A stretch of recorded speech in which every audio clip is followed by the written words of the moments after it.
DRDO तीनों सेनाओं के लिए एक से एक घातक हथियार तैयार कर रहा है। DRDO chief Samir V Kamat ने खुद इस बात की जानकारी दी कि अब डीआरडीओ का focus laser based directed energy weapons जैसे घातक हथियारों पर है। इस वीडियो में हम आपको बताएंगे कि आखिर क्यों अब इन हथियारों पर जोर दिया जा रहा है। पहले एक बार आप डीआरडीओ चीफ का ये बयान सुनिए, फिर हम बात करेंगे इस हथियार के बारे में। हमारा फोकस अब तो हाइपरसोनिक मिसाइल्स की तरफ है। हम लोग hypersonic glide missiles, hypersonic cruise missiles पे काम कर रहे हैं।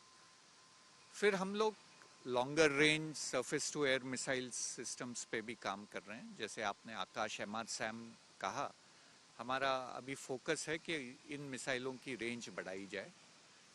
फिर हम लोग काम कर रहे हैं एंटी टैंक मिसाइल्स पे, जिसकी भी रेंज बढ़ाने की कोशिश कर रहे हैं और उनको छोटा बनाने की और लाइटर बनाने की कोशिश चल रही है।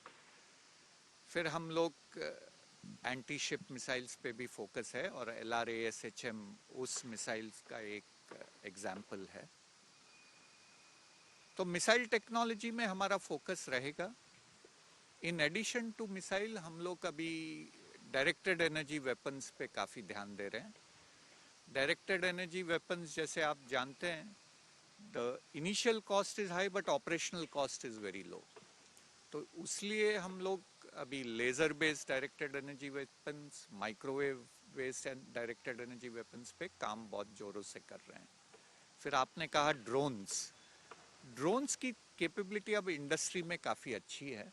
डीआरडीओ का फोकस अब अनमैन्ड कॉम्बैट एरियल व्हीकल की तरफ है, तो अनमैन्ड फाइटर एयरक्राफ्ट। फिर हम लोग हेल पे फोकस कर रहे हैं, high altitude long endurance UAV पे। तो हमारा फोकस यूएवी ड्रोन्स पे, छोटे ड्रोन्स पे नहीं है, अभी बड़े अनमैन्ड व्हीकल्स पे है। डीआरडीओ चीफ ने वैसे तो कई हथियारों का नाम लिया। उन्होंने बताया कि इस वक्त डीआरडीओ का फोकस किन किन हथियारों पर है, लेकिन हम बात करेंगे laser based directed energy weapons की। सबसे पहले समझते हैं कि आखिर ये लेजर हथियार होते क्या हैं। देखिए, लेजर हथियार वो सिस्टम होते हैं जो गोलियां या मिसाइल नहीं बल्कि तेज और बेहद ताकतवर लेजर बीम से हमला करते हैं। ये बीम इतनी ज्यादा ऊर्जा वाली होती है कि दुश्मन के ड्रोन, मिसाइल या सेंसर को कुछ ही सेकंड में जलाकर बेकार कर देती। इन हथियारों की सबसे बड़ी खासियत ये है कि ये रोशनी की रफ्तार से वार करती है। ना आवाज, ना धमाका, ना आसपास ज्यादा नुकसान, सिर्फ सटीक निशान। अब सवाल है, भारत इस मामले में कितना आगे है? देखिए, भारत ने पिछले साल ही अपनी ताकत दिखा दी थी। 13 अप्रैल 2025 को डीआरडीओ ने आंध्र प्रदेश के कुर्नूल में MK2A laser directed energy weapon का सफल परीक्षण किया। इस टेस्ट में लेजर हथियार ने हवा में उड़ते ड्रोन को बेहद सटीक तरीके से गिरा दिया।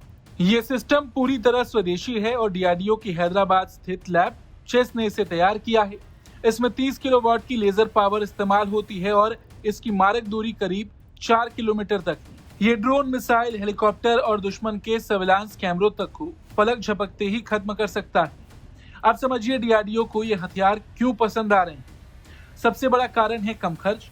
एक मिसाइल दागने में लाखों रुपए लगते हैं, जबकि लेजर हथियार को कुछ सेकंड चलाने के बहुत कम पैसे हैं। यानी सस्ते ड्रोन के जवाब में महंगी मिसाइल दागने की मजबूरी खत्म। दूसरी बड़ी वजह है कि दुश्मन ड्रोन से झुंड में हमला करता है। लेजर हथियार ऐसे हमलों को रोकने के लिए सबसे कारगर माने जा रहे हैं और यही वजह है कि डीआरडीओ अब इस तरह के हथियार पर काम कर रहा है। कुल मिलाकर भारत अब गोलियों से नहीं, रोशनी की ताकत से दुश्मन को जवाब देने की तैयारी में। आने वाली जंग में लेजर हथियार भारत की सबसे बड़ी ताकत बन सकती है। Bureau report, Bharat.